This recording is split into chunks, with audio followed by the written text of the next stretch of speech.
So Dave, I remember buying my home and just being so overwhelmed because you buy maybe one house in your lifetime.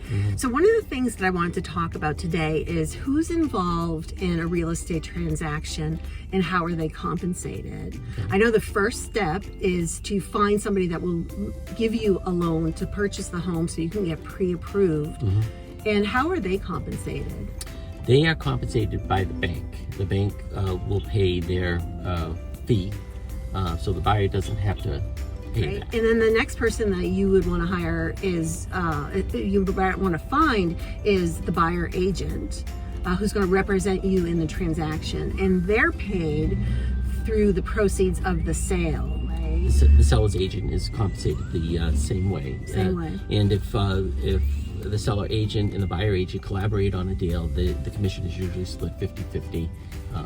Roughly about 5% of the sale, 5 to 6, depends. Yep. It really depends. And after your offer has been accepted, you want to hire a real estate attorney. And roughly how much would that cost? I'd say on average it'd probably be between $500 to $1,000, and they're usually it depends on the attorney, but I know the attorneys that we work with wait till the closing to get paid. Compensated. Yep. And it's a really good investment. You don't need to have a real estate attorney,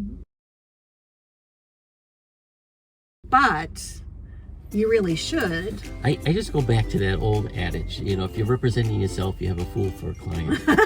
So honestly, the money that you spend on an attorney is so wisely spent. If anything in this transaction is to have somebody, who's got your back, and the buyer agent has your back, but the attorney is going to make sure all the I's are dotted, T's are crossed, and that you're good to go. And then after that, the bank orders the bank appraisal. And how is the bank appraiser compensated? So it's usually the mortgage person would be asking for a fee up front to cover the bank appraisal or to lock in your loan. A very important person also in this transaction is the home inspector. Yes. And how much roughly does it cost for a home inspector? I would say between $500 and $800.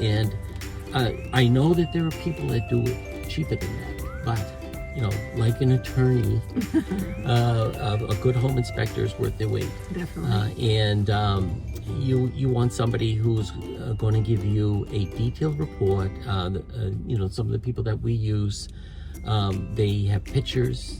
They let you know if something's working, not working, or might need to be fixed in the future. And the more information you have, the better decision you're going to make about things. Right, and you don't want to go with somebody the seller recommends, or you want somebody who's representing your interest. Exactly, that's somebody that you would pay to do that. That's money that you would pay up front when they do the home inspection. Okay, awesome. I hope you found it helpful. If you have any questions that you would like us to answer on an upcoming episode, just put it in the comments and we'd love to help. All right, take care.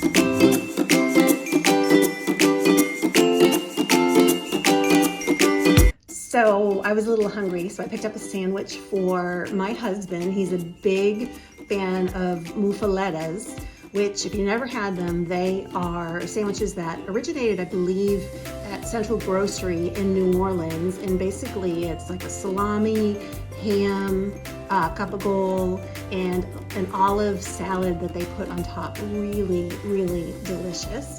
And then mine is called the Tom Tom. It's sliced turkey with garlic aioli. I got it with provolone cheese, but it usually comes with pepper jack and arugula. So we'll let you know how. My sandwich was absolutely fantastic. I loved it. It was light, but it had a lot of flavor with the garlic aioli and the arugula and the muffaletta. Hey honey, how was the muffaletta? There you go, Spirited Gourmet. And he's actually had them in New Orleans, so that's a high praise. It's definitely a great place. I would highly recommend checking it out.